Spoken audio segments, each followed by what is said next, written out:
What up? It's the Grandpa MC coming at you with another video. Like, subscribe, share, comment. All right, man. No games tonight, and I did my live about the Celtics last night. Massive blowout. Massive. It was never in doubt. I don't know about the first half, because the first half I woke up. I was asleep most of the first half, so I caught the tail end right before they went to halftime. But complete domination by New York. Now they heading to play Indiana. But before I get on the upcoming matchups, let me talk about the Boston Celtics, because Boston Celtics, they had some injuries. You know, Jason Tatum went out with the Achilles. I just read where they say Jaylen Brown has a partially torn meniscus. So that was the reason. They always give me cats like excuses, but I'm not there, so I don't know. I'm not him, so I don't know. But it seems mighty suspicious that he is going to come out. But I did notice that. Well, it might have been just because of the game, the way the game was. But he didn't try to dunk when he had like a clear path to dunk. So I don't know. But Celtics may have to think about retooling. And they, when the game ended, everybody was saying like this is the end of the Celtics as we know it. Like they some historic type team, man. Like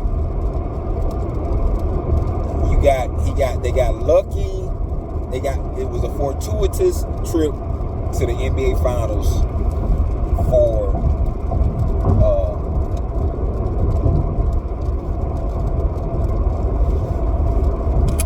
the Celtics. Fortuitous. This time it wasn't that fortuitous. They weren't that fortunate.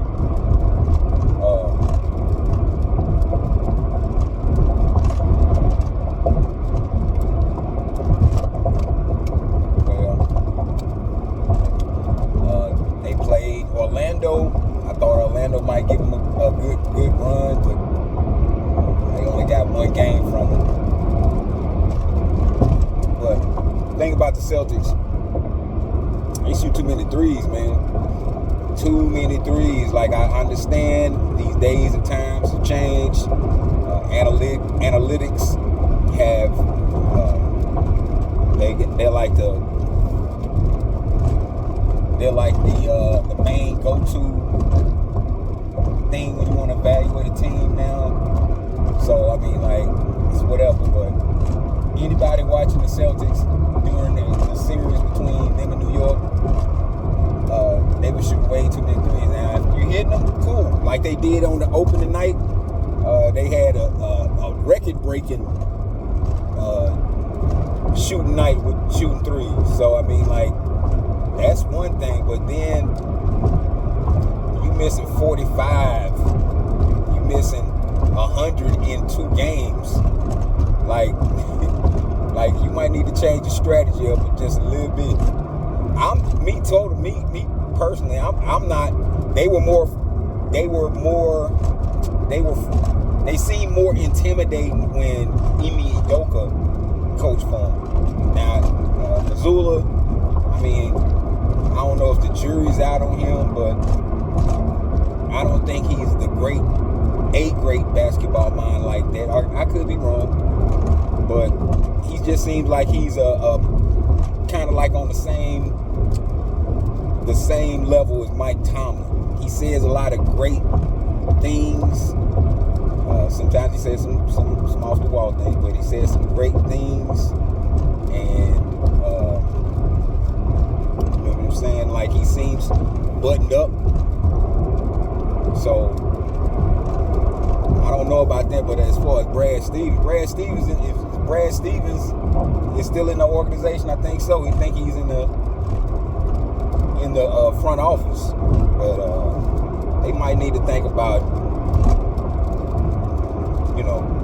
just the whole thing right by now. I don't think they have to rip it down. I think tell Al Horford adios. Tell him adios. Keep Doc Holliday. Peyton Pritchard. He a hustler, so he be in there. What's the other dude now? Some other guy. Not Peyton Pritchard. Oh, Derek White. Now the thing about Derek White, I think Derek White would be better served somewhere else, and then they getting another type of guard. Because he's kind of like, not like Peyton Pritchard, but they both do pretty much the same thing, except for I think White has a little bit more playmaking skills about him than Pritchard. So they might need to check to get another guard. They need to get at least a couple of big men. And being that Jason Tatum is out, who they might want to try to shoot at? And it sounds crazy when I'm saying it, but I would go holler at Kawhi Leonard, man. I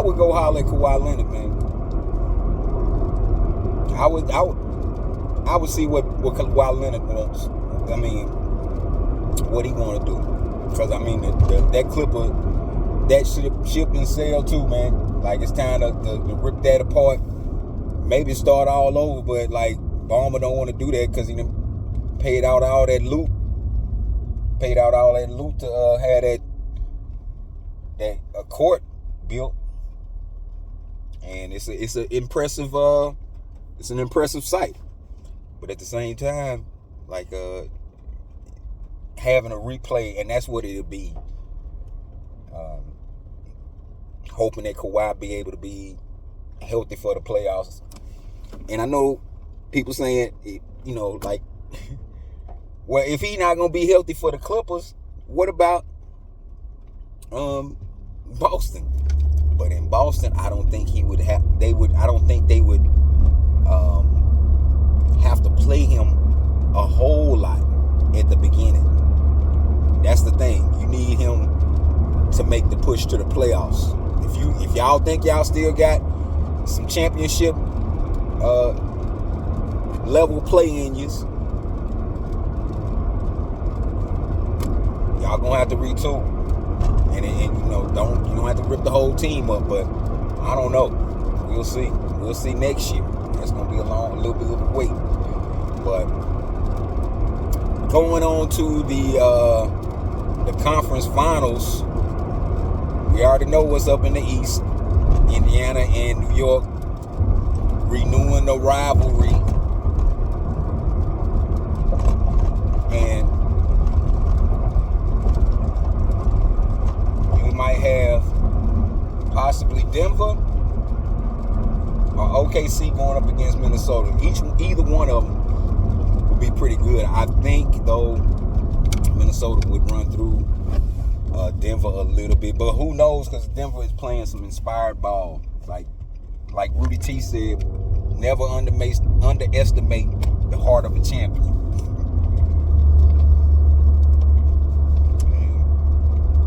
So, we'll see. But tomorrow should be a really good game unless something unforeseen happens, like a blowout on OKC part. That would take the steam out of that. But if it's a close game, whoever win, that's all you can go with. So, that's pretty much all I got to say on this subject. Catch y'all tomorrow. Grandpa out.